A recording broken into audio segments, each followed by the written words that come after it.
Love yourselves. Sense the holiness of your own bodies. Now, touch one another. Think of your mantra. It is your own private sound. Now, make your mantra sound aloud. Yes. Yes.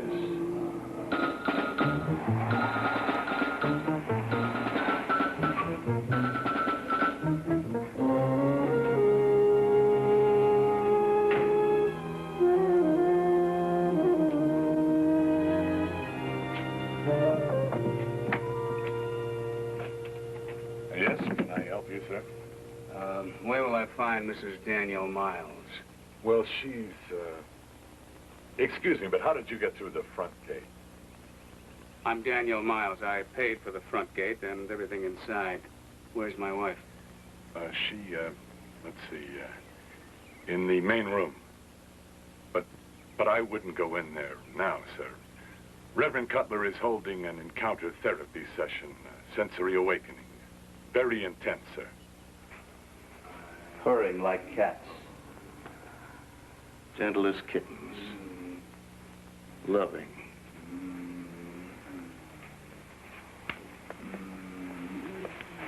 Is it hostility, Ralph? Do you resent Paula? Feel ridiculous? Well, that's natural at first. It's because you're rigid, wound up tight. Try slapping her.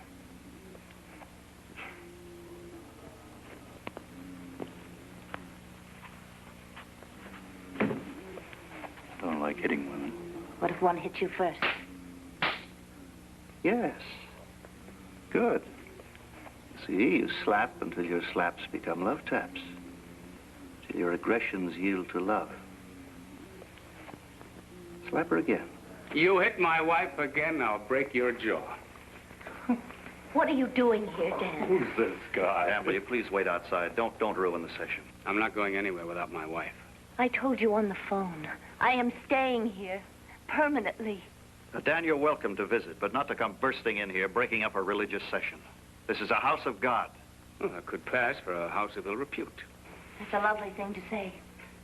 I've always admired you for your good taste. And what have you admired him for, huh? Conning me out of $90,000 to finance this so-called religion? He didn't con you.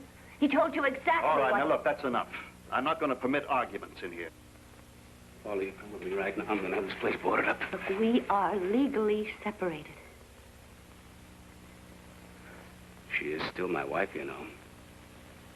Now, Dan, I made every effort to explain to you what it is we practice here and what we believe. Theo-narcissism. Now, if you still believe I got money from you under false pretenses, I tell you what you ought to do. You ought to sue me. Talk it over with your lawyer. Get him up here if you like. Get a legal opinion as to whether or not theo-narcissism is a bona fide religious organization. Paula, are you coming with me? No, I am not. All right. I'll be back. Give us a little notice before you bring the lawyer. We'll arrange an orgy on the lawn.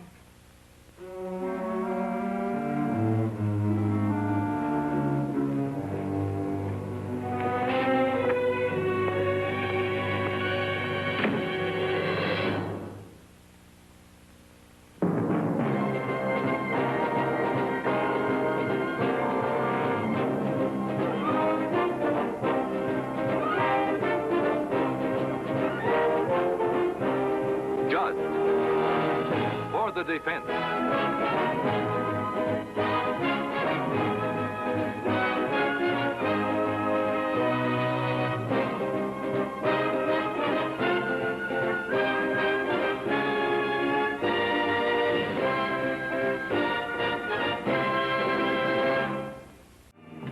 Dan, now listen, damn it, slow this thing down. I just want to surprise them. So they can't rearrange everything, hide all the evidence. Wrap the dancing girls in burlap, wash the blood off the sacrificial knives.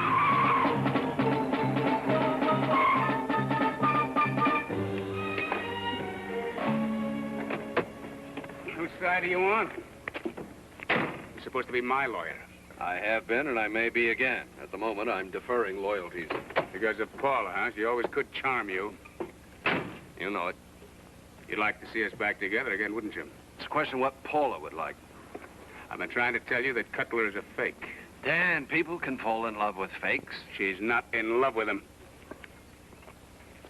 All I can do is give you a lawyer's opinion as to whether you have legal grounds to take the matter to court.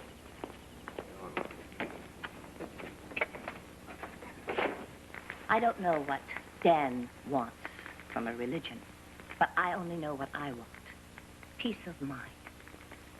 And I never found it in any religion until I learned Barnaby's system of group transcendence. And what is that? It's a technique of meditation.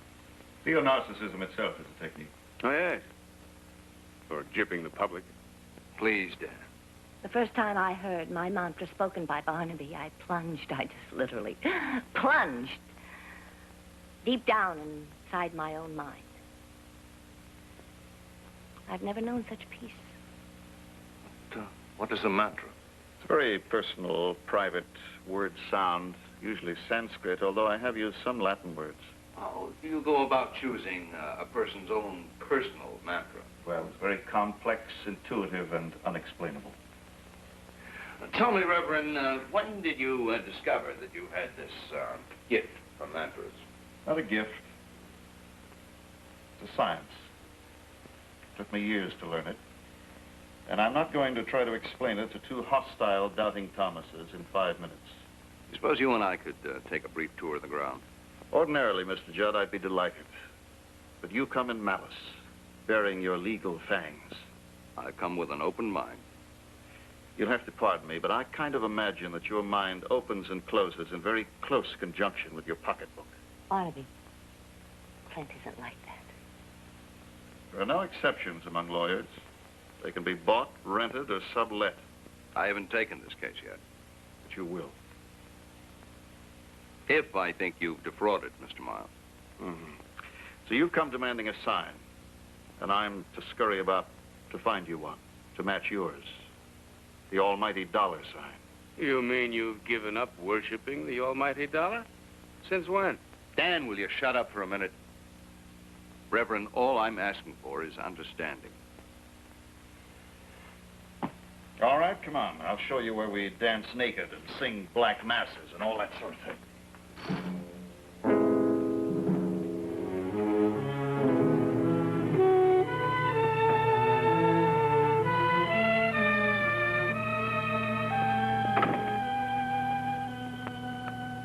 Dirty, that's his trouble.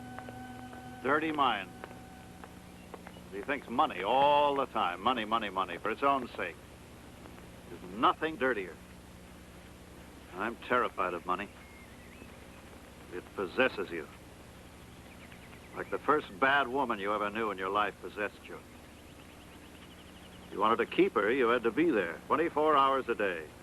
Otherwise, you'd never know where she was or what she was doing or with whom. Dan's a jealous man, but dirty-minded. Yes. Dirty in the sense that Las Vegas is a dirty thing to do to a nice, clean sand dune. You been to Vegas? Sure. And I've gambled there. It taught me a great deal, Las Vegas, about sin. Original sin. Super repression. It's the heart of my religion. What about the Ten Commandments? Obsolete. Each man shall be a new Moses, and smash the stone tablets. I've always envied Moses. Why's that?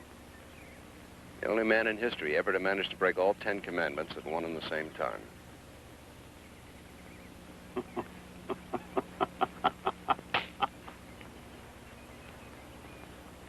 Dad, I want a divorce. Will you give me one? Are you having an affair with Cutler? Is that your answer? That is my question. Dad. You enjoy being hurt, don't you? You are just aching for me to admit to something like that. Well, if something like that's going on, then I have a right to know, don't I? But you want it to be going on. Go ahead. Use your sophomore psychology on me. Needle me, torture me. It's all right. Go ahead. Because after 19 years of marriage, it's my turn. Damn you! Don't you understand? What? I love you.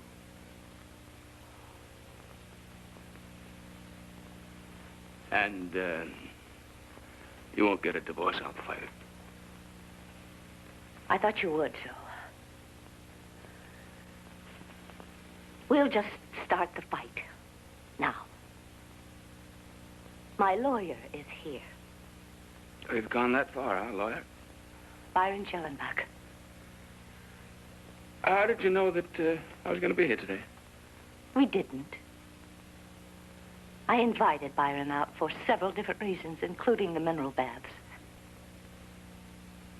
People come here for mineral baths, or just to enjoy the day because it's such a beautiful place.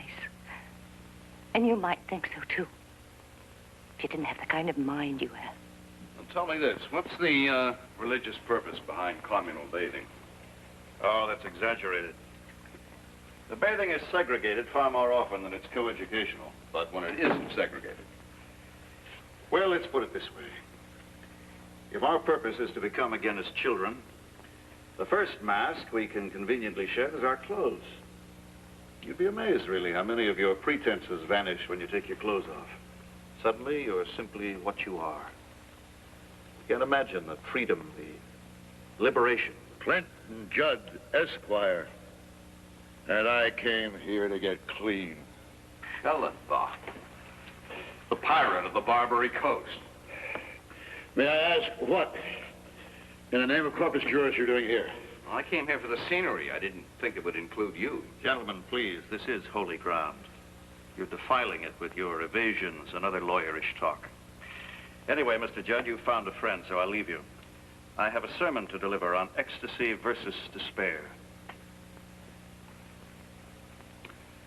He's got a lot of ground to cover in that sermon. So, what are you doing here? Breach of contract, maybe. You represent Dan Miles? When he has grounds. And in this case? Well, so far, except for you, Shelley, I haven't seen anything irreligious or obscene on the premises. Well, Paula told me all about it. You want my advice? Not particularly, no. Buy him off. Barnaby Cutler. Tell Dan Miles to give him your fee. And I guarantee you that Reverend Cutler will be in Anchorage, Alaska, or you name it, by midnight. You couldn't be misjudging the man, Shelley. Okay. You're skeptical. So offer him the money. See if he takes it and runs. And if he doesn't take it? Double the money. Shelley, I would have sworn that you were here representing Mrs. Miles in her separate maintenance action. We have graduated. Now it's divorce. Oh, it's too bad. But it fortifies my question. If you're so against the wife's boyfriend, why take the case? Well, there are other lawyers you can go to. Tell me honestly, Shelley, from what Paula has told you, what's your opinion of the religious nature of theonarcissism? The same opinion I have of its founder and high priest. Compared to Cutler, the San Andreas fault is a virtue. Oh, please, don't give me that again, will you? Huh, the old trust me and I will heal you routine. I tried that once before, remember? I had the whole bit from the Bible to the psychedelic turn-on. With your fingers firmly crossed behind your back. You didn't honestly go through anything. Except half a case of scotch. Oh. Dan, see you outside. Now, go ahead. Say it in front of them. No, outside, Dan.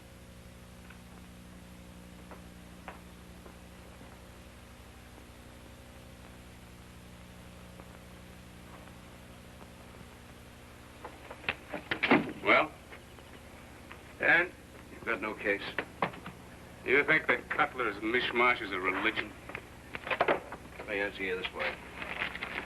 Any enterprise that calls itself religious and doesn't at the same time advocate the beheading of the governor and his wife, firing of howitzers into the legislature, or returning the giants to Manhattan, that enterprise will be invariably accepted as a religion in any court in this state.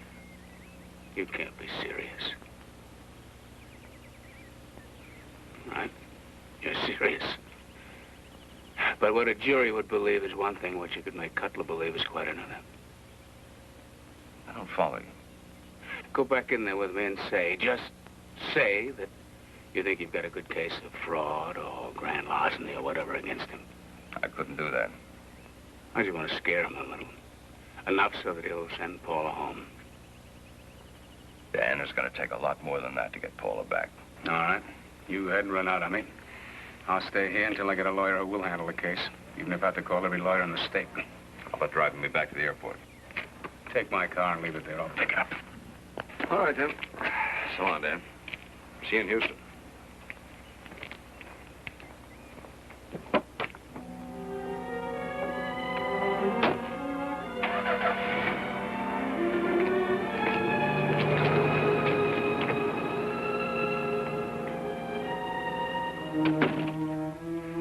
Judd had something very interesting to say.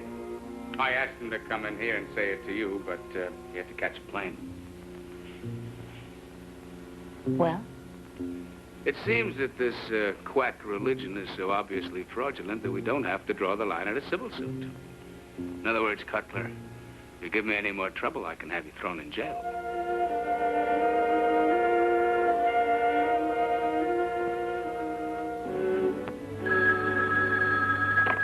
Yes? Who in San Francisco? Oh, Schellenbach. Yes, put him on. Morning, Shelley. How's the old fee naggler? A lot better than the fee. Say, Clint, I can't find the party of the second part. Are you representing him in the divorce? Dan Miles? No, I'm not representing him in anything. I haven't seen him since the day I saw you in the holy bathhouse. That's the last anybody else has seen of him.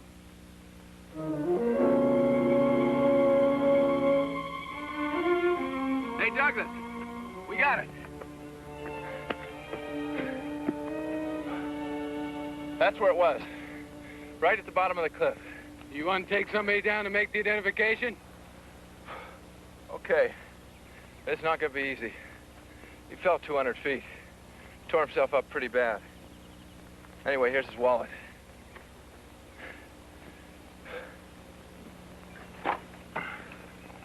Blacktop Control, this is Unit 9, Unit 9. Body found on the premises of the Holy Ground as reported. Identification on the body says Daniel Miles.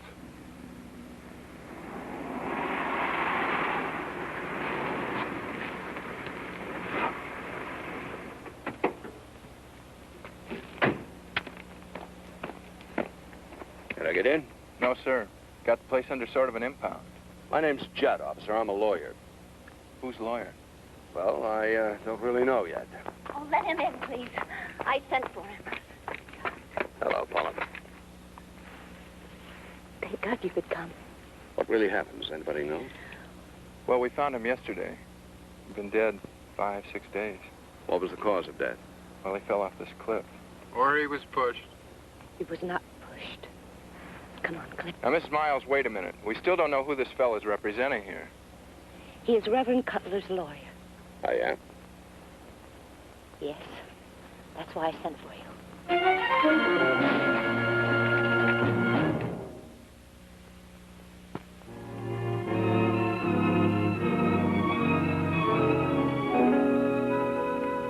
Well, I don't know what Mrs. Miles is getting all alarmed about Mr. Judd, bringing you all the way up here from Texas to defend a man on a murder charge I haven't even made yet. Oh, she's in a terrible shock. Her husband's death. Yes. And you really have to give her a lot of credit for her presence of mind and hiring a lawyer for Reverend Cutler right in the middle of her private grief. Oh, she's a remarkable woman. She must be. She's already got it figured out that her husband wasn't murdered, but that he committed suicide. Haven't you ruled out accident? Couldn't he have fallen over the edge? Well, he could have, but that's not the kind of theory you get when you put together the items that we have. Item. Mr. Miles, the deceased, was a very wealthy man, very much concerned about his wife. Item. Mrs. Miles had virtually been living here for the past 3 months prior to her husband's death. Can't we skip all that down to the night in question? Oh, yes. Let's see. Yes, item. Miles and Reverend Cutler argued violently. Miles was heard several times to threaten Cutler with legal action up to and including arrest and prosecution. Heard by whom? Well, I heard it. Item. Reverend Miles's favorite place for his evening hour of meditation was the top of the bathhouse cliff, at the bottom of which... Yes. Item. Cutler was absent from the house after the group therapy session for about an hour and a half, during which time the... Next item. When Cutler returned to the main building, his clothing was torn, his hands were cut and bleeding. He appeared to have been in a violent struggle. Did anyone ask him what had happened? I did. He said he must have fallen down. You added up, Mr. Judd. Estranged wife was a disciple of Reverend Cutler, very much under his influence. In barges husband, demands return of the wife, threatens legal action to close the premises, ruin the Reverend's business, and so forth. Now, who would benefit from the death of the husband? The wife, and through the wife, Cutler. There was a romance motive, a money motive, and an immediate reason for fast action on Cutler's part. Such as? Cutler had to dispose of Miles before Miles could get a lawyer who might scare Mrs. Miles back into the arms of her lawful spouse. So, Cutler lured the victim out to the edge of the bathhouse cliff, pushed him over.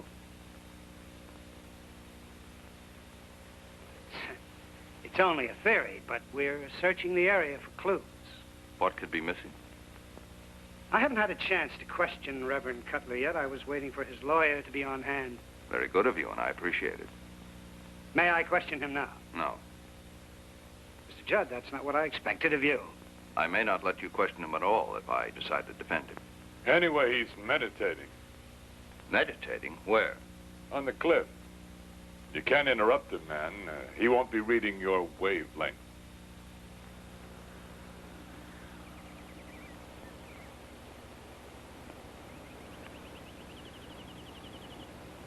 Barnaby.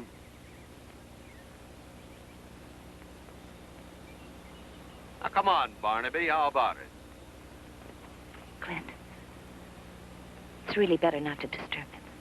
How long before he surfaces? Just a few minutes. Come on, let's take a little walk.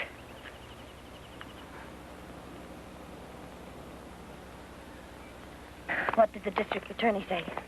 He led off with how the whole countryside is besieging his office with telephone calls demanding Barnaby's arrest. Well, I'm not sure whether it's on suspicion of murder or general immorality.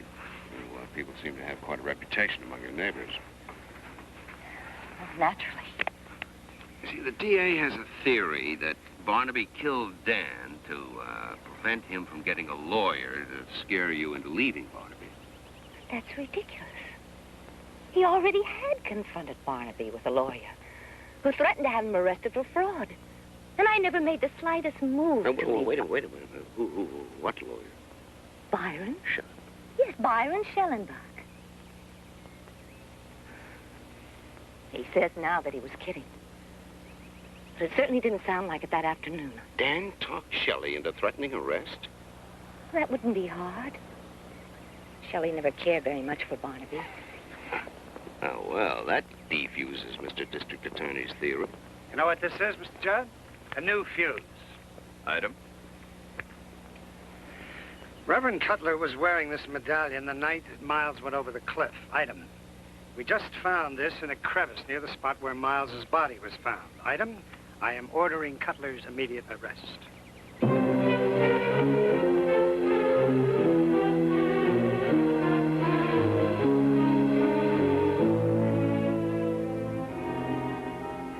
I'd like to question him in your presence, if you don't object. Well, I think your new evidence makes you starting quarterback. Besides, I'd like to find out what really happened.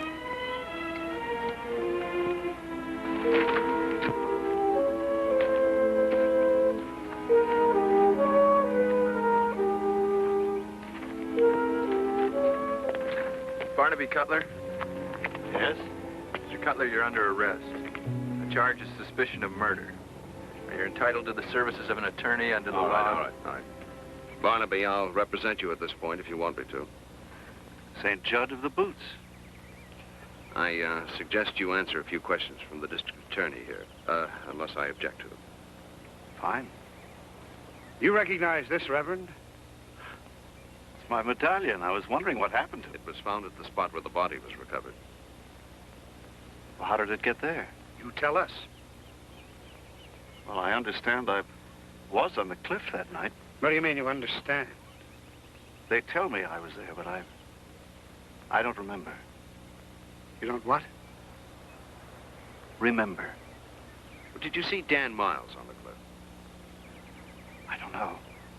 Would you remember falling and hurting yourself? They tell me I did, but I just don't remember. Come on, what is this, an act? You mean you don't remember anything? What was the last thing you do remember that night? Nothing of that night or the whole day. Barnaby, you knew me. Doesn't that mean you remember our conversation of that morning? I know your face, but I've seen your picture in the papers. The conversation, yes or no? No. The truth is, I've forgotten everything.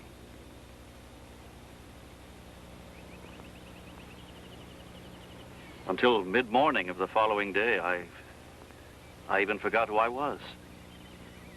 Do you know who you are now? Yes. Yes, now I know who I am, but as far as I can figure it, the last things I remember happened 3 days before Dan's death. Amnesia? Now, come on, Reverend, it's a little late for that. Barnaby, this is nothing to fool around with. I'm not fooling, Mr. Judd. I have some medical experience.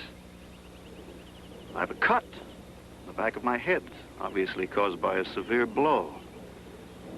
For 3 days, I had concussion headaches, partial blindness, failure of the dilating muscles of the eyes. Well, if you knew all that, why didn't you call a doctor? To claim amnesia, under the circumstances, I thought you'd think I was lying to cover for myself. You can say that again, if your lawyer lets you. Well, amnesia is a defense of sorts, Mr. Liston. Yes, Mr. Judd, that it is. But with a defense like that, you don't hardly need prosecution.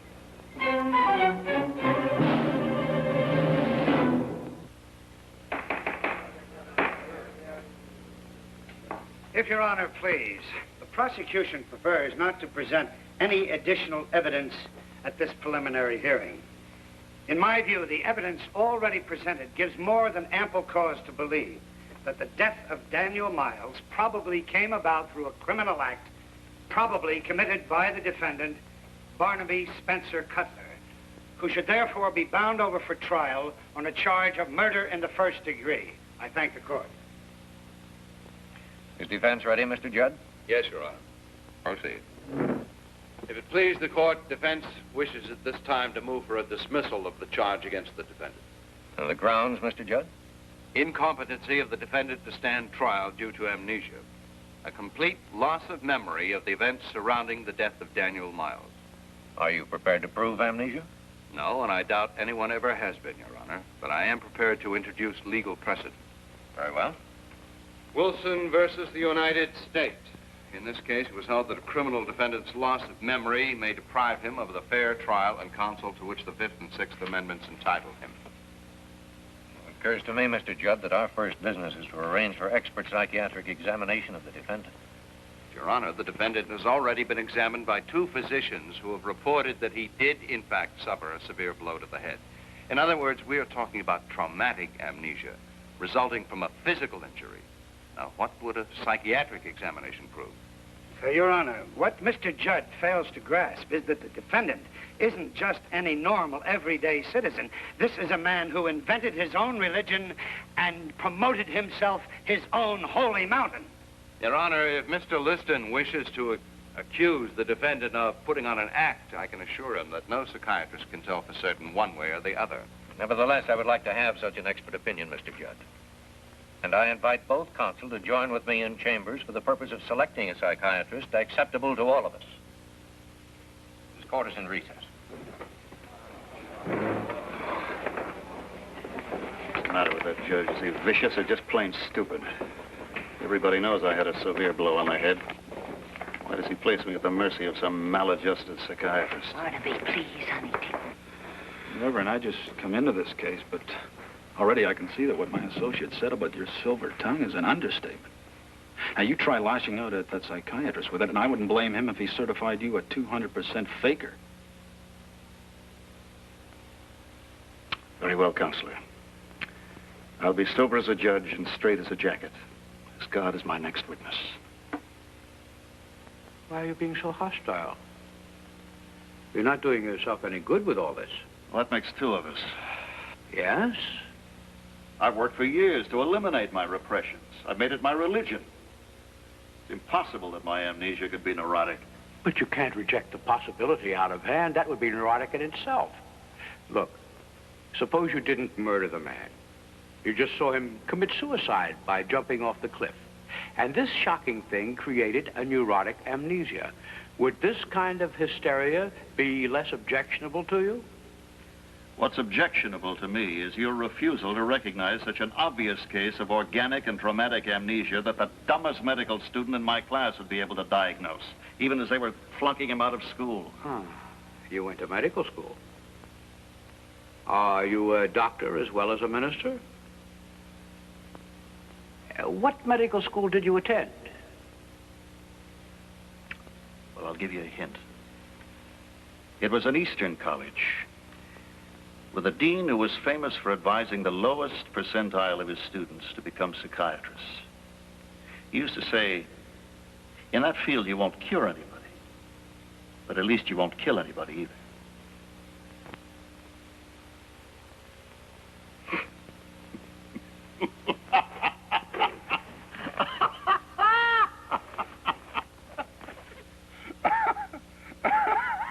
Barnaby, stop it. You are acting like an hysteric. If you want to know. What kind of a thing is that to say? Well, look at yourself. Do you seem the least bit concerned about your illness, your amnesia? I mean, it's just all one big laugh. Like the murder charge, the hearing, the psychiatric examination. It's an hysteric's way of protecting himself against. Oh. Or is it all just an act? Huh? Of course it's not an act. Walrath was acting. Like the hero of a parody we did on psychiatrists in medical school. He was... Are you telling me that you went to medical school? No, of course not. I was just quoting the put-on I did at Walrath. Oh, Paula. Darling, I'm sorry. I'm sorry. I'm not a hysteric. Oh. Just that I'd rather laugh than cry. But I don't hurt anybody. Except possibly myself. If you hurt yourself, you hurt me.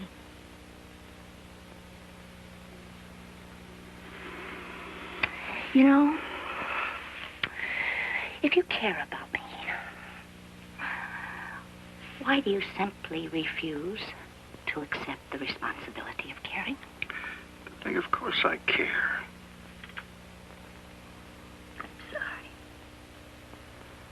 Hmm. Oh, it's just that I love you. I just wish.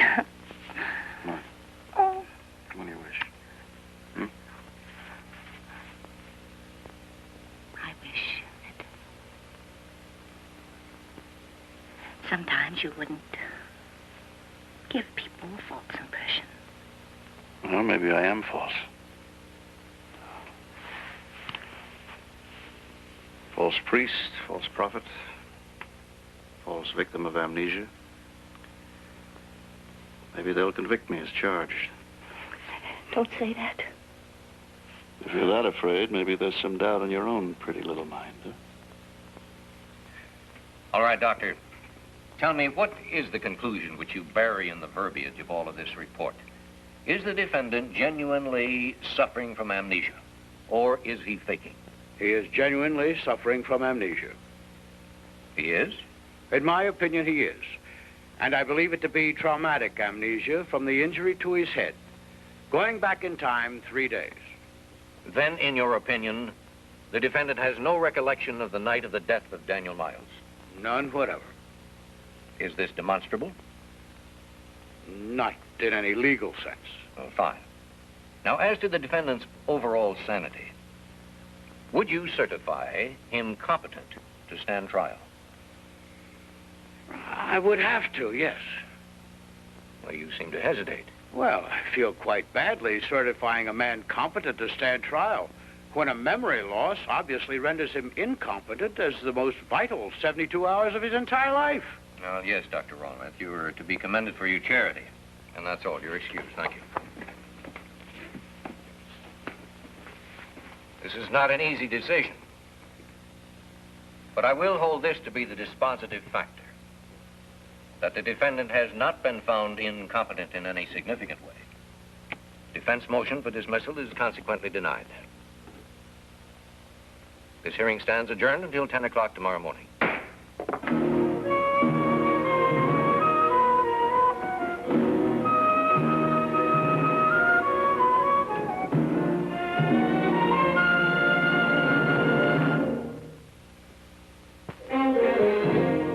Do you think it's possible that he did kill Dan? No. Not even by accident? No. Oh, of course it's possible. I don't. Now listen. Look, you know, we're in trouble here. The judge has the same attitude toward Barnaby and the Holy Ground as the local newspapers had. A hippie Satan cavorting with his mistress around their own private square mile of hell. The DA is aware of this. He's relying on it. He's got up a fairly flimsy case for the people, and he's holding back his best evidence for the trial. Now, Barnaby is certain to be held over unless we can come up with something, anything that's big enough to scuttle the DA's case. So let's not hold back. Let's not quibble, okay? Okay. All right. Now, do you think it's possible that Dan committed suicide? Well, I never could imagine Dan taking his own life. Especially not that way. And he was afraid of heights. Besides, he didn't have to ask where Barnaby was in order to commit suicide. What did you say? About Dan? About Dan having to know where Barnaby was. What do you mean, Paula? Only that he asked me. Dan asked you where Barnaby was? Yes. When and where? Well, that night. He came to my room and I told him that Barnaby was out by the cliff house meditating. Paula, why didn't you tell somebody about this before? Well, I thought I had.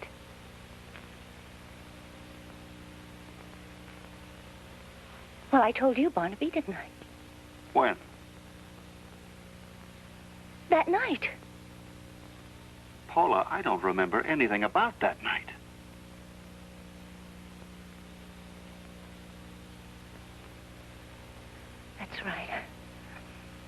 sorry. Well, never mind that. Paula, follow me closely. When I left that day, Dan said he was going to stay just long enough to find a lawyer to threaten Barnaby. Well, according to what you told me, he found one pretty quickly. Schellner. Yes. Fine. So the threat was made. Now, why did Dan stay around afterwards? Well, I suppose because it didn't work. And he said that he wanted to settle things with Barnaby himself. At least that's what he said to me. He used those words? Yes. But I didn't think that he meant that he was going to fight with him. What he meant we'll leave to the court. What he said could go a long way toward establishing self-defense for Barnaby. Now, Paula, are you willing to take the stand to swear to what you've just told us? You kidding? You're going to call the wife of the deceased to testify on behalf of her boyfriend? Yeah. You really think the judge is going to believe her? He may, with cooperation. From whom? Her guardian angel? Liam Beale. Liam Beale is the prosecution witness. He's already testified that Miles and Barnaby were arguing together, and that's all that he knows. That's all he said. But he's a friend of Barnaby's, and he's been all over the holy ground with his eyes and ears open, I assume. So what he knows, we will now find out. I heard him say he was going to settle things with Barnaby. Yes. You definitely heard that? Yes, sir. And did you get the impression that he intended physical violence or not? Well, he said he was going to stomp Barnaby into the ground. He actually used those words? Twice. I guess he liked the sound of them. He said, I'm going to stomp him into this holy ground. Did you catch any other threats? Well, I heard Mr. Miles say something like he was going to hand the Reverend his head. Oh, something like that?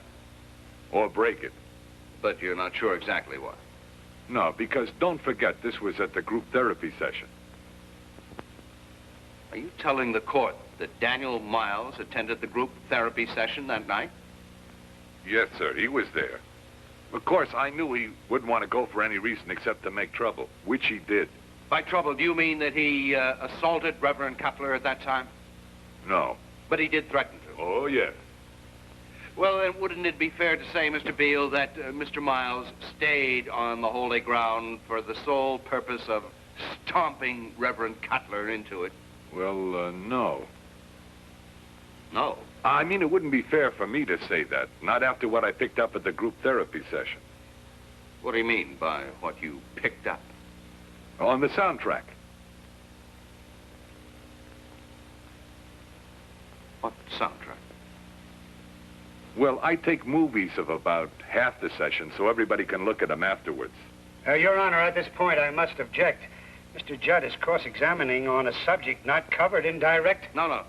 Your Honor, let the witness finish. Is he saying there exists a film of the group encounter that night and that the deceased was in it? Well, Mr. Beale, is there such a film? Yes, sir. Well, who has it now? Well, the DA, I guess. All I know is the fuzz found it in my room.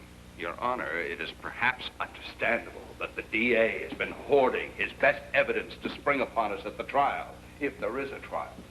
But surely to conceal from us the very existence of this film. Your Honor, I am prepared to disclose a part of it right now. You are? If you will suspend your cross of the witness and permit me a brief bit of redirect. Mr. Beale, what did you have reference to when you told Mr. Judd that you picked up something on the soundtrack? Well, it was Mr. Miles and his wife. She sort of led him over to one side of the room where she thought I wouldn't pick up the conversation. But I always had 3 microphones positioned around, and they were right over one of them. Mr. Beale, I will now play a portion of that soundtrack for the court. And I charge you to say at the end of it whether it's truly what you recorded from Mr. and Mrs. Miles or no. Dan, what are you going to do now? Seriously. Seriously? Go home. That's what I'm going to do. I'm going to go home and get up some pretty rough action against your friend Barnaby. What else would you expect me to do? You could stay here. It's very nice of you, but what for? Just so that Barnaby could rent out another room?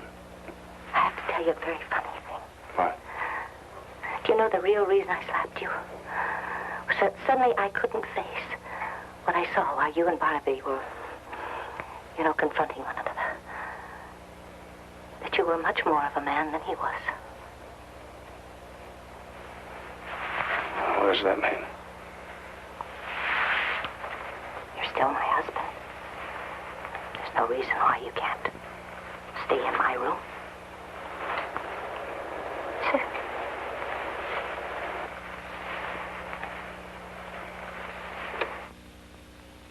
Mr. Beale, I charge you to say whether this tape is authentically what you recorded or not. Yes, authentic, yes, sir. Meaning that Dan Miles didn't stay at the Holy Ground for any purpose of assaulting Reverend Cutler, but only because Paula Miles literally lured him into doing so. Meaning that she and Cutler planned that very night to do away with Objection! Your Honor, if the district attorney himself believed what he is saying, why hasn't he arrested Mrs. Miles? Your Honor, I have here a Jane Doe warrant for conspiracy to commit murder, signed by Judge Morris Cordell some 48 hours ago, prepared for just such an occasion. I will now serve this warrant on Mrs. Paula Miles.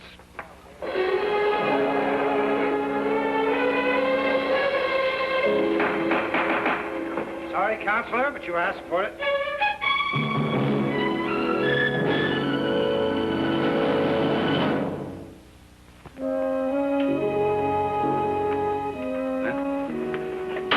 Mr. Cutler, do you consider it particularly important that you were born on December the 25th? Look, where is Paula? About 30 feet the other side of this wall, in the women's division. December the 25th, Mr. Cutler? What about it? What have you got there? Now, this is a copy of the file the police worked up on you. DA was kind enough to let us have it now that he's got you bound over for trial. Well, I never claimed to be the herald of the second coming of Christ, if that's what it says. That's what it says, all right. Now, how about this one? Did you ever claim to be an FBI agent? Look, a con man was trying to fleece a couple of friends of mine, and I... And what happened? Did that con man wind up being fleeced by this con man? Did you ever represent yourself as a doctor, Mr. Cutler? Well, maybe as a put-on. How about a doctor of veterinary medicine? Well, once or twice. How about a psychoanalyst? But I never took a fee. A chaplain in the U.S. Navy? Holy... And that's only the beginning. This fellow has represented himself at various times as a lawyer and a consul or ambassador for at least 4 foreign countries. But my religion is not a faith. Barnaby, I'll ask you once more for the absolute truth. Did you kill Dan Miles? All right, maybe I did. How can I answer that question when I've got amnesia? I can't remember what happened that night. But I just honestly feel that I couldn't have done it. Well, there it is. Giving the client the benefit of the doubt. I can't hold still and see a man convicted of murder when he's unable to testify in his own defense. All right.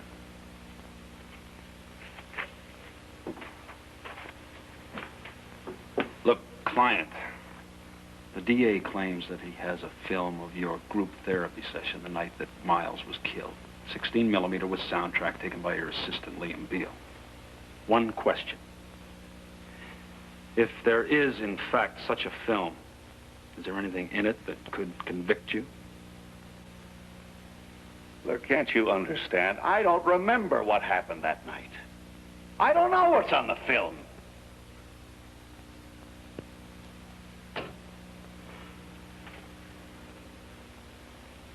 That's right. We're just going to have to find out the hard way. Yeah, like pulling the trigger to find out if the gun is loaded.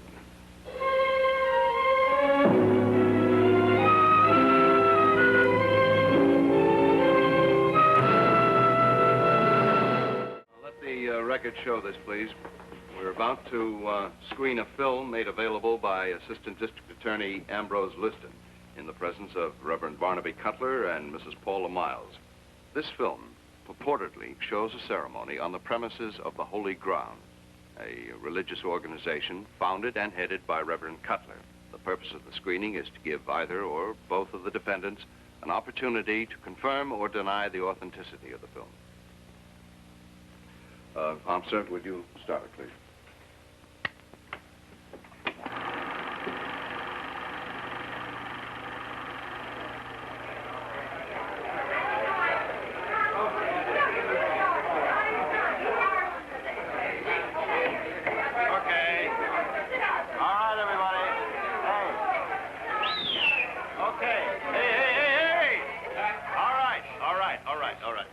That's enough feedback. Now, will everybody kindly sit down and shut up? Yeah. Thank you. Got a sore throat starting, and I'm half hoarse already. Yeah, we all know which half. I'm sorry. All right. Now, I didn't mean to give the impression that Mr. Miles is going to close us up forthwith. It's just that he can't accept our faith of theonarcissism as a religion. That's because we don't put out a hymn book. So put out a lousy hymn book. Book, yes. Him, no. All right, come on, listen up. Okay, everybody. Now, knock it off. Now, for Mr. Miles' benefit, I'm going to explain the rules. 1, anyone who interrupts whomever has the floor gets shouted down. Okay? 2, if you can't tell the utter, shocking, naked truth, then just shut up and listen. 3, no profanity. You can't go hitting people. All right. I'm Very sorry. good. Oh, and Mrs. Stickler, no taking your clothes off, okay? Okay, now, the subject for tonight is, if Jesus were here, what would he say about the $90,000 that Dan Miles donated so that we could buy this property, or 90,000 good reasons why Dan Miles himself should become a theonarch? Yeah.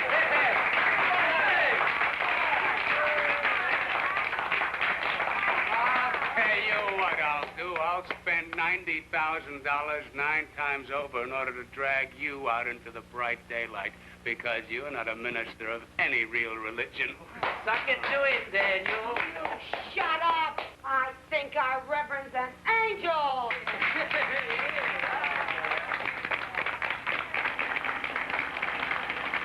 Will you hold it up for a moment, please?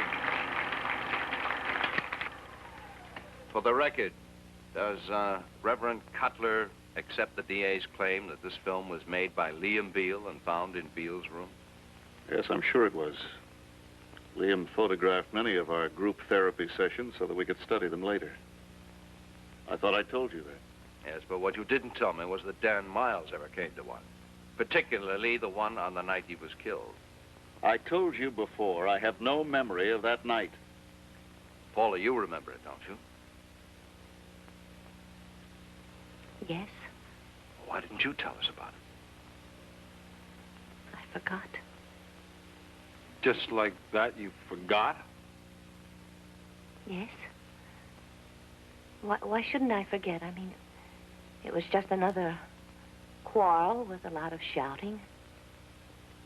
I just didn't think that there was anything so important about that. Well, unfortunately, the DA thinks it was important. Let's go on.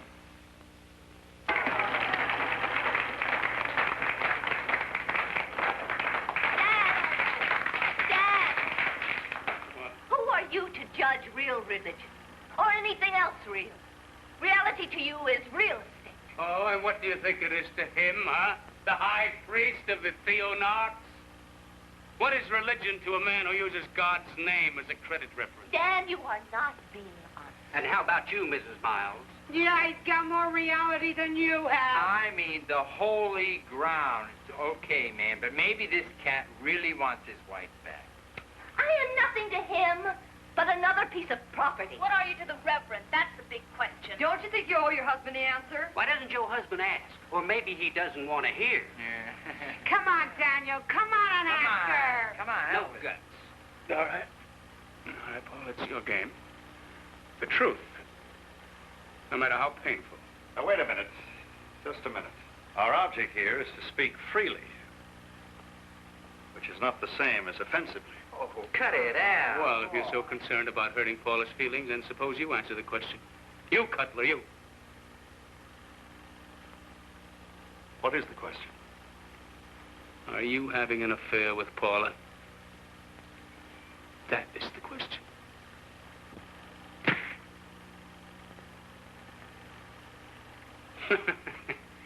Well, tell you what. If he doesn't answer right now, I'm going to bring the sheriff out here tonight to repossess my donation and to lock up this fraud for fraud. Hey, Daniel, Yes, Mrs. Steckler. what are you going to do if he does answer the question? Well, if he does answer the question, I'm a reasonable man. I tell you what I'll do. I'm not going to bring the sheriff out here until tomorrow. Come here, Dan. Come on. Come here. Come on, I want to talk to you, please. In some place like peace and quiet. Come on. Peace and quiet? Meaning you didn't know there was a microphone in that part of the room? Dan, what are you going to do now? Seriously. Seriously? Go home. That's what I'm going to do. I'm going to go home and get up some pretty rough action against your friend Barnaby. What else would you expect me to do? You could stay here. It's very nice of you, but what for? Just so that Barnaby could rent out another room? I have to tell you a very funny thing. What? Do you know the real reason I slapped you? Was that suddenly I couldn't face what I saw while you and Barnaby were, confronting one another. That you were much more of a man than he was. What does that mean? You're still my husband.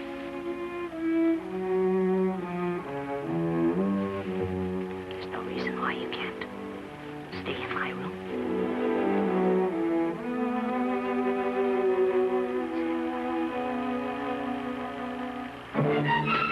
He broke the film.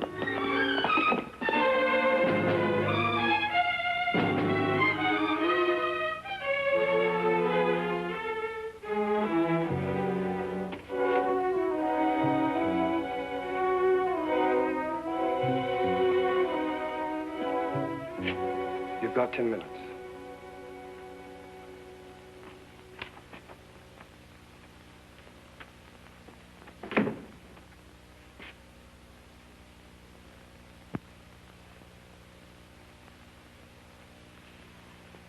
Better be careful what we say. This room is probably booked. Do you think so? Of course. Why else do you think they'd be so kind as to let us see each other? I thought it was probably because Judd had arranged it. Anyway, I want to ask you why you did that. Broke the film. So you wouldn't have to watch it. I wanted to watch it. I was learning something. Dan, at least, was playing our game with our rules.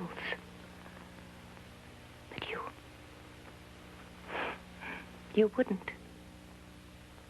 Do you mean you wanted me to come right out and say that... God help us, that's exactly what you did want. No, I wanted you to be somebody very truthful and honest. You wanted me, publicly, into your husband's face, to spell it out. You were trying to provoke trouble. Oh, and when I avoided trouble, first you slapped him in the face, and then you invited him to spend the night. Oh! Mrs. Miles. No wonder the DA thought we had a conspiracy. Stop it, Barney. You know, now I'm sorry I broke that film. How did it come out? You know how it came out. No. No, I don't know. Oh. I don't remember. Now I think I'm afraid to remember.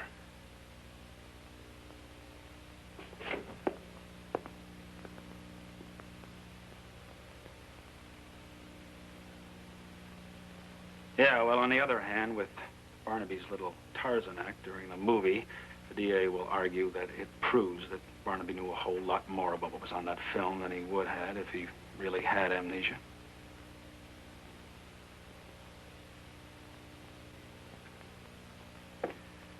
Mr. Judd would like the two of you to think over how we ought to proceed from this point. I think we ought to be tried separately. So do I. I think that the jury will be unfavorably influenced just by the sight of you two sitting together behind that defense table. You know, the wife, the lover, the murdered husband. Can we ask to be tried separately? And we can, but the DA will insist that you be tried together. And DAs almost always get their way in these matters. What can we do? One of you can get another lawyer. Well, if Judd wants to represent Paula. No, he's not suggesting that. No, if Mr. Judd were to drop you now, the jury might get the feeling that he's trying to tell them something. That's right. It's perfectly understandable. Well, there's no problem. I'll get Shelley. Schellenbach? The divorce lawyer? Schellenbach does have a general law practice. From what I understand, he handles it very capably. She could do much worse. Good morning, good morning. What a beautiful day for a trial. God's in his heaven. The judge is lurking at the bench. Shall we dance? Not yet. I'd appreciate it if you and your client would sit down, Mr. Schellenbach. There's something I want to ask her. You've had plenty of opportunity to ask her all the questions you want. This question I didn't want to ask until she had the benefit of advice from her own attorney. Oh, Clint. Now that is very decent of you. Very ethical. Very generous. Watch him, my dear. He's getting ready to steal our eye teeth. Now listen carefully, Paula. Beale's film shows you taking a swing at your husband. You remember that? Yes. Now, at the moment the blow struck, there was a glint of light from a silver medal hanging around your neck. Well? Barnaby's medallion. I have several different silver. This was Barnaby's medallion. Now, if you force me, Paula, I'll get the film, have blow-ups made, and prove it to you. Now, slow the pace right here, Clinton. You mean the same medallion found near the body? The same. Well, how would Paula get it? Let her answer it.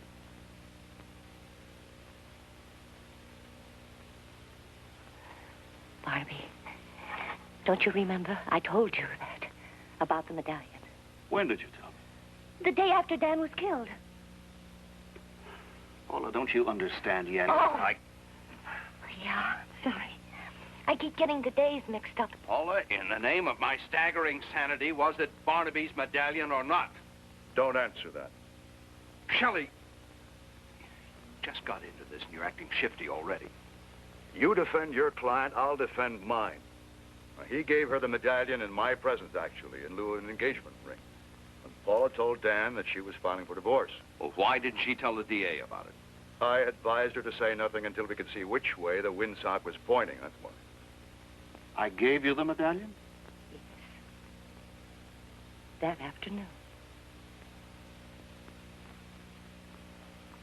And then that night, Dan came and asked me where you were. And I didn't want to tell him. But he choked me. And I had to tell him. And then he just broke the chain and took the medallion with him.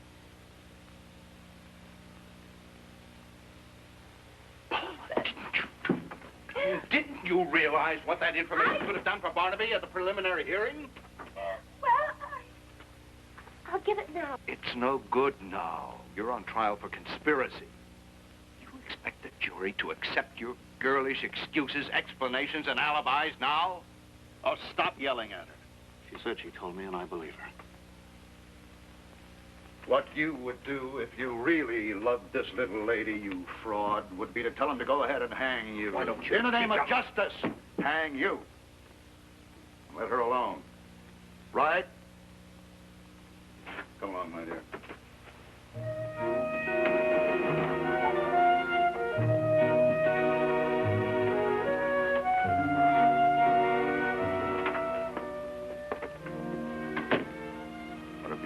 day for a trial.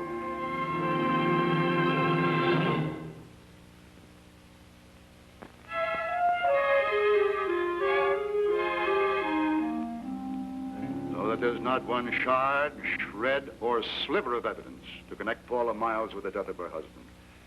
I think that you should admire the sheer unreason with which the district attorney decided to arrest Paula Miles on the charge of conspiracy. Now consider, two bright, intelligent people like the defendants decide to murder her husband. For months, they sit upon their mountaintop plotting the master plan. Now, what is this cunning deception? Do they decide to lure him to Disneyland and paddle wheel him to death? No. Do they introduce copperhead snakes into his plumbing? No. Do they dip him in bronze and donate him to the Goodwill people? But then, what is the plan? Why, it's to invite the husband to their mountaintop. Arrange for several dozen witnesses. Take 16-millimeter color motion pictures of their quarrels with soundtrack, and then entice the victim to the edge of the local cliff. And the grand finale, throw him off. The perfect crime. It remains only to point out that the body of Daniel Miles stayed at the bottom of that cliff for almost a week. The alleged murderers sat on top of the same cliff for the same week. They didn't even bother running away. They didn't even bother to go down by night and retrieve the incriminating medallion. They just sat there.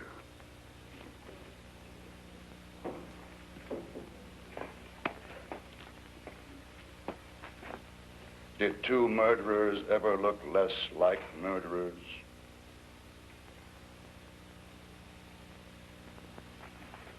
I thank the court. This concludes my remarks.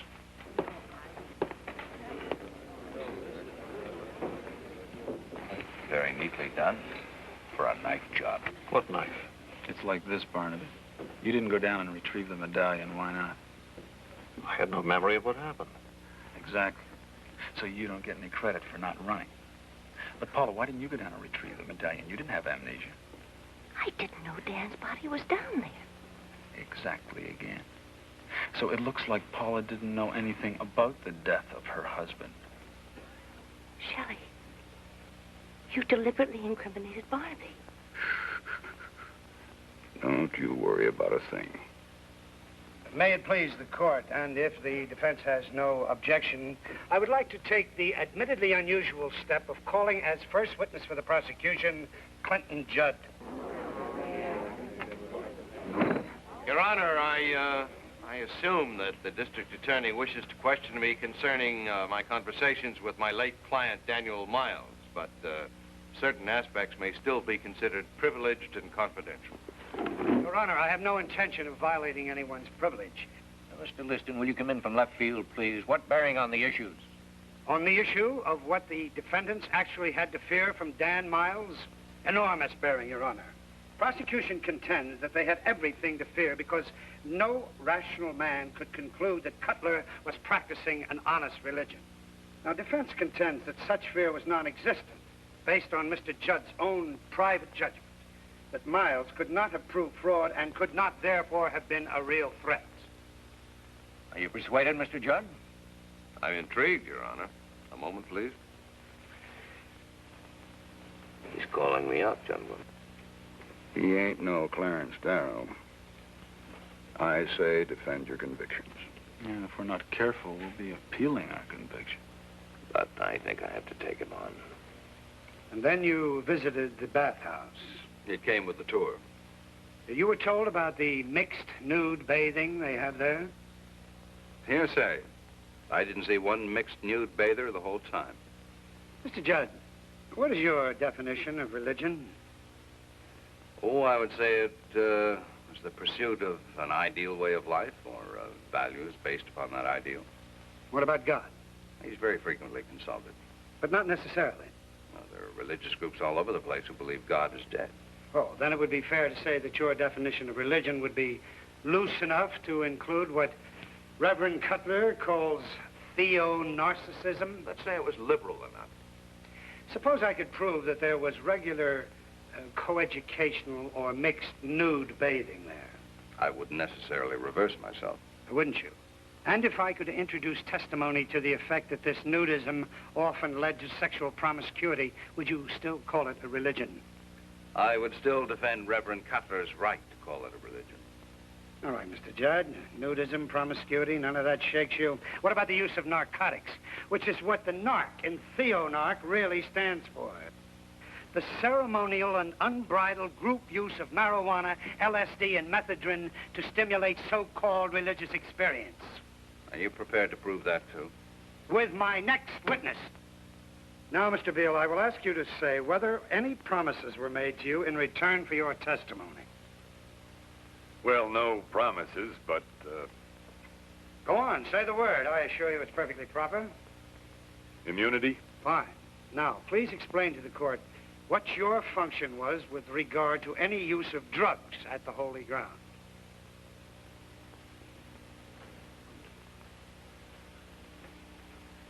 I was the pusher. You might say, the resident pusher. You obtained drugs where? Tijuana, mostly. LSD, pot, speed, you name it. But mostly acid. You have to understand, Barnaby, he wasn't just after the kicksies. I mean, he believes all that about the mystical union and the doors of perception being opened and all that zunk. Did he supervise the distribution of the drugs? He sure did. Very careful, too. Responsible. Was it a profitable enterprise? Yeah. For whom? Just you? No. The Reverend took his cut, too.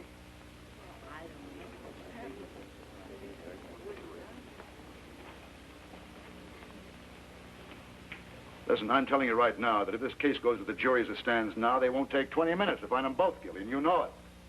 So while you have your nice amnesia appeal for Cutler, what am I going to appeal Paula on? Well, you know what the law on severance of criminal cases is in California. It's whatever the DA says it is. Well, after what the DA said in his opening statement, do you think he's going to let Paula out? Well, it's certainly worth trying. No, it's not, Shelley. You'll just advertise your panic.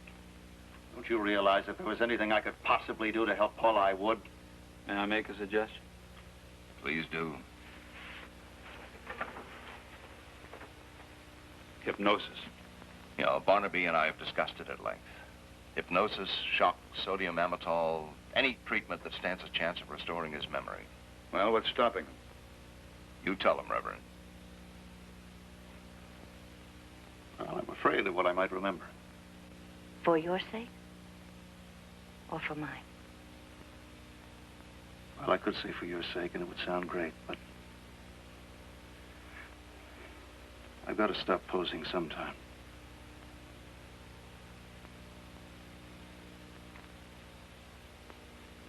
I'm afraid I might have killed him.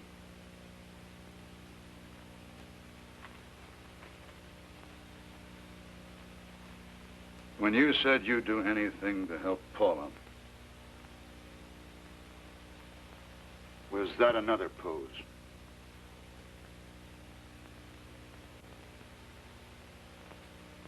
No. Then do it. Take the treatment. It's a decision you'll have to make for yourself, Barnaby. All I can do is warn you. If anything damaging comes out of it, you may not be able to cover it up.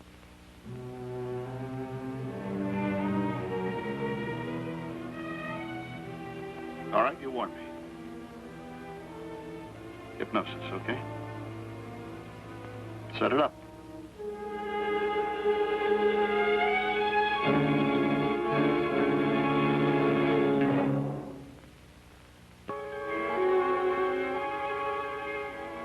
Fine. That's just fine, Barnaby. Good cooperation. Sit up now.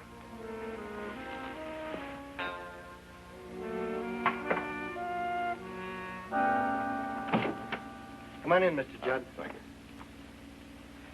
He's a great subject. He went under like a wet rock. Is he under hypnosis right now? Watch this. Barnaby, I'm going to jab your right hand with a needle. You will feel no pain. Now I'll do it again, harder. What did you feel? Nothing. Now we'll try an exercise in amnesia. Open your eyes. There's the blackboard. Do you see the blackboard? Yes. Go to it. On it, write 3 words. Got the chalk? Yes. Good. Now write these 3 words. The holy ground. And after you finish writing each word, raise your hand way up, okay? Yes. Good. Now write the first word.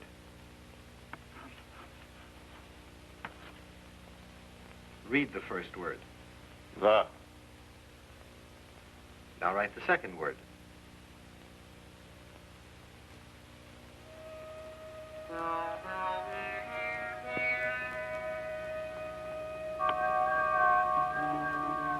Do you remember the second word? Holy. Write it on the blackboard. Can you spell it? Spell it for me. J. A. I. L. All right. All right. Go on to the third word. What's the third word? Ground. Spell it.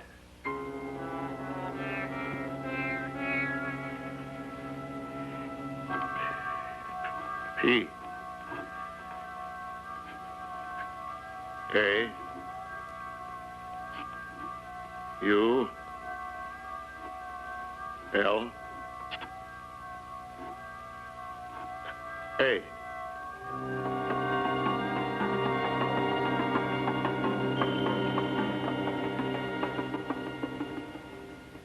Odd, he should get hung up on the word holy. Jail. Forget the second and third words. Erase the first word from the blackboard. Erase it from the blackboard and from your mind. All erased? Yes. You remember the first word? No. Good. Rest a minute. I think we're stopped. Unless we can get him out of here. Get his mind off the awfuls. Distracted. Take it out for an airing? That's a good suggestion. The scene of the crime. The alleged crime. How did you know I was thinking of that? You're a good sender. Listen, can it be done? Can you justify the scene? Will it help to jog his memory? No telling. But the probabilities are plus rather than minus. Well, then I feel sure the judge will allow it.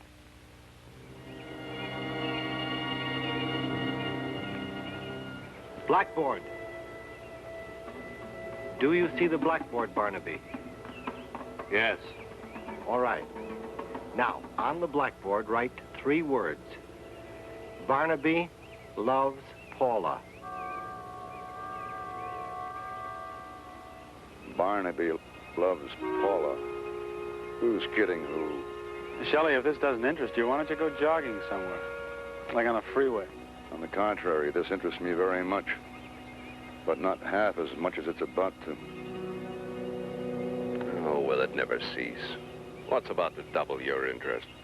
Same thing that killed Dan Miles. Not hypnotherapy. No. Just diddling around on the edge of a cliff with Cutler. He's going to lock into that trance. And he's going to rise up and seize Doc LaSalle by the hair. And he's going to throw him 20 feet out and over.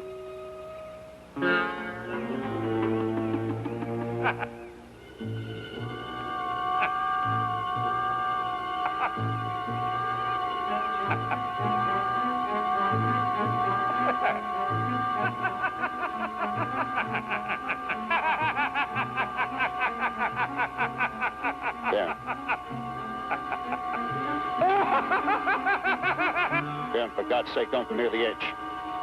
Dan, you'll fall. Look out! What did I say? Barnaby! Hey!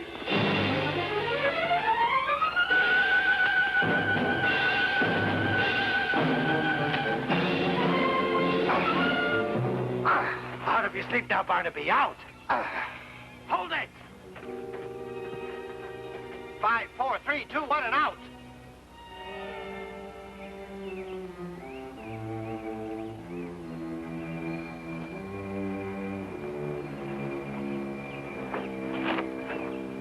You hurt? No. I'm all right. And you? Yes, I'm all right.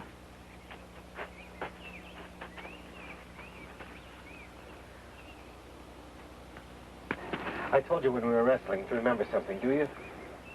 Yes, I remember now. I was up there in the cliff in the dark, and I heard someone running up the path behind me. I turned around, and Dan ran smack into me. He bounced off me, and he said he was going to sprint up the coast to Big Sur. Well, that's what he said. Sprint. I said no, and I told him about the cliff, and I grabbed him. He said that this was the only trail to Big Sur. He was drunk, wild drunk, and I couldn't hold him, and he knocked me down, and as I fell, I pulled him down with me. We rolled around on the ground, and he kept trying to hit me on the head with a rock. I guess he finally did it. And that was that. He's not in trance? No, a complete reinstatement. Fine, but if that's all there was to it. No argument, no threats. Just sprinting up the coast. Well, what more do you want? At least we know I didn't do it. Paula didn't do it. Sprinting up the coast. Wait till he tells that to the jury. They'll enter him in the last mile.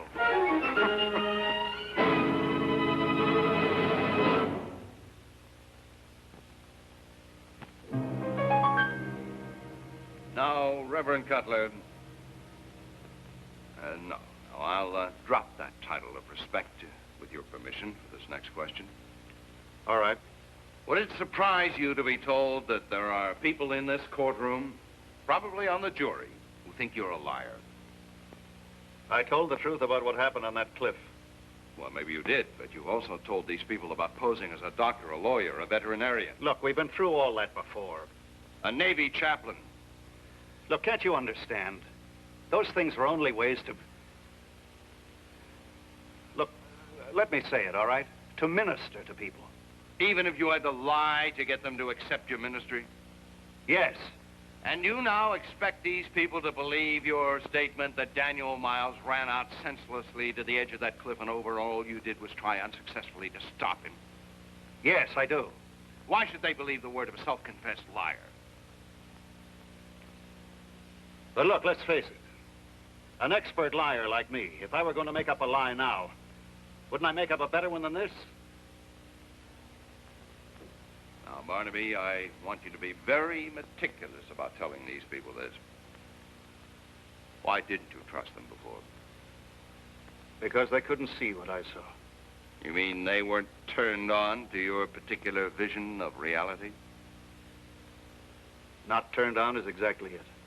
And what turned you on? Meditation? Yes, and prayer. What about lysergic acid diethylamide? Didn't that help you pray, turn you on, blow your mind? We are searching for a key to the doors of our God-given perception. We've locked it up, learning arithmetic, afraid of our senses. We're seeking release from that fear, trying to be as we once were, as children, not yet trained to shut the door, to close out the blinding beauty of the world as God intended us to experience it. And didn't you break the law when you used LSD in your search, when you sold it? Yes, I made that mistake. I was wrong. But what can you do? Pray turned off. There were mystics before there was LSD. I'll praise they did. Till I can turn on without drugs. No further questions.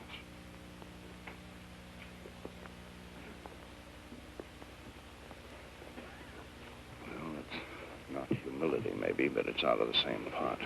How's the jury? Hypnotized? Now, if you could just arrange a little collective amnesia. Mr. Cutler, can you account for the wild-eyed, desperate manner in which Miles approached you on the cliff? If it wasn't jealous outrage, what was it? I don't know what it was. Oh, come now, Reverend Cutler. Didn't he have the medallion in his hand? Wasn't he brandishing it as a proof of his wife's betrayal? If he had the medallion, I didn't see it. If he did. Well, if he didn't, where did he come by it, in your opinion? Did he snatch it out of midair on his way down? I have no opinion. Well, let me suggest one to you. Mrs. Miles was wearing the medallion. One of my assistants spotted it in the home movie Mr. Beale took. All right. Now, Miles had a few. Let's grant that. After the session, she asked him to come to her quarters. But then she told him that the medallion she was wearing around her neck was given her by you as a token of your affection. And in this manner, she taunted him into a fury. No, it couldn't have happened that way. And he, understandably furious, seizes her and demands to know where you are, possibly choking her with the chain that held the medallion and breaking it. Then, finally, she told him where you were, and he ran out, still clutching the medallion, and charged up onto the cliff to settle accounts with you. No, I don't buy that. Wasn't it all prearranged by her and by you? Wasn't that why this woman sweet-talked her estranged husband into staying all night? So she could goad him into charging at you, and you would be waiting for him to brain him with a rock, to push him off the cliff and pretend amnesia, when in fact you had forgotten only one thing, and that was the medallion. Objection, Your Honor. Sustained. Mr. Cutler, did you or did you not plot with Mrs. Miles the death of her husband? I did not. Well, then, how are we to understand your version of what happened? Did this wealthy, rational man suddenly rip the silver medallion off his wife's throat and then jump off the cliff? He knows better. He's got to know better. Who, List? Barnaby. Reverend Cutler, I will ask you once more if you can't possibly give the court some intelligible explanation of the way you say Dan Miles came at you. What are you heckling me to explain? The man was leaping and shouting. He scared hell out of me. I thought he was drunk. It's not so. Don't shush me. It's not so. He wasn't drunk anyway. He wasn't that drunk. Why don't you jump up on the table and issue a proclamation? Mr. Judd, you are presiding over the liveliest defense table I can remember. Is there some difficulty? There is, Your Honor. I was wondering, Mr. Liston intended to continue his cross of my client for very much longer. Your Honor, I am willing to suspend cross-examination of the defendant for the time being. The witness may step down.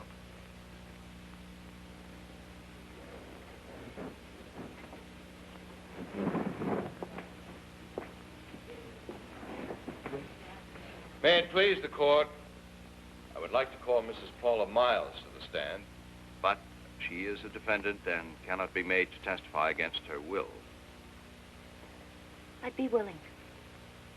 But I would not be willing to do this without the permission of her attorney, Schellenbach.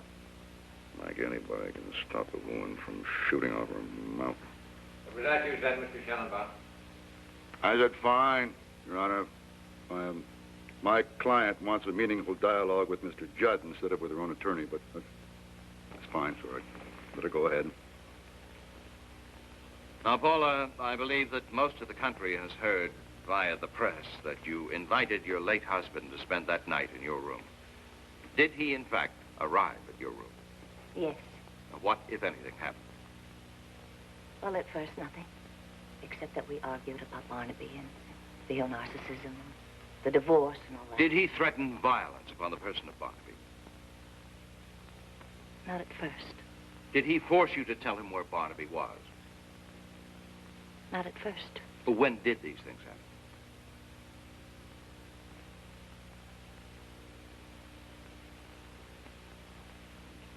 After I gave him some LSD.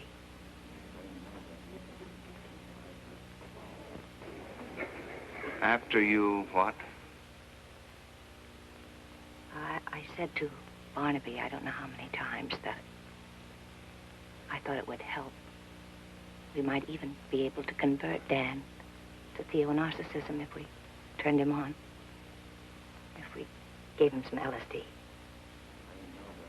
And what did Barnaby say? He said no. But when Dan came to my room that night, I gave him some in a glass of water.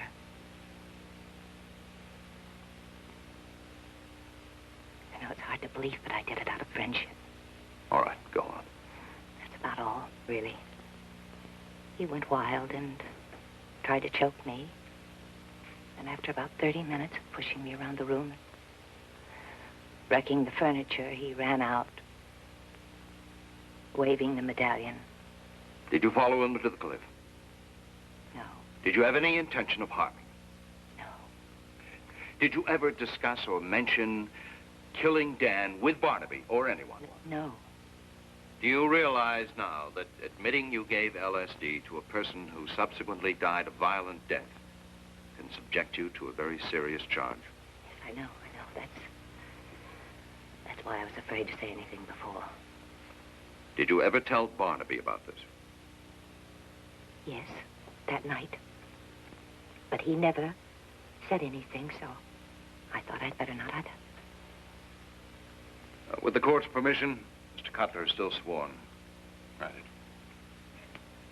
Barnaby, did you have any recollection of Paula's telling you that she gave Dan LSD?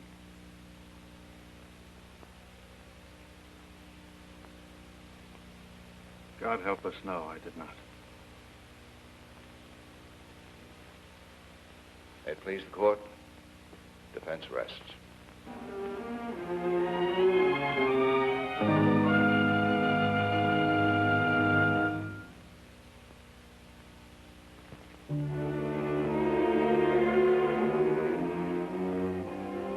You know the bathhouse out on the holy ground? Uh-huh. It used to be a sheep herder's cabin. Long time ago, long before you bought the place for me. And I used to go out there, sit for hours, dream about what I wanted to say to my people, how I wanted to say it. Now the dream is dead.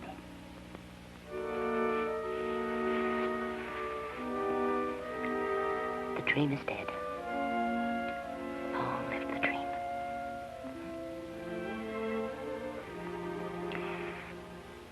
Okay. Now I've got another dream. Yeah? Mm-hmm. Just as ambitious, I'm afraid. Maybe just as unattainable. But I have high hopes. It's to be able to go back there with you one day and to say I love you. I think that'd make it holy ground indeed.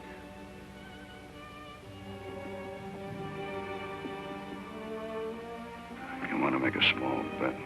Yeah. That I get her off with less than you get him. You'd better make the bet small.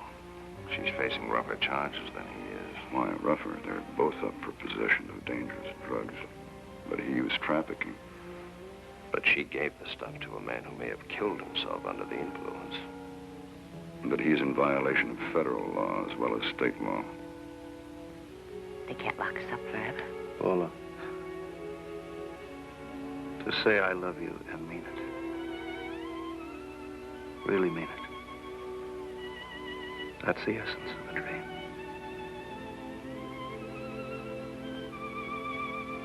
You don't mean it now. Paula, I'm a fake, a fraud, a phonus balonus. Who can trust a word I say? I can. You can.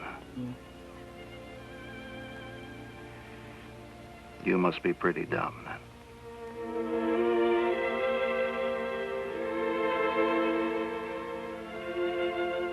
But she could be tried on a couple of charges of manslaughter. But she's a woman, right? I mean, don't forget she's a woman.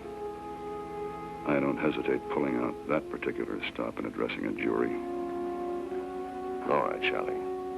You address her jury, I'll address his. What are the odds we can get their punishment synchronized so that they can get out of prison at about the same time? Not very good, are they?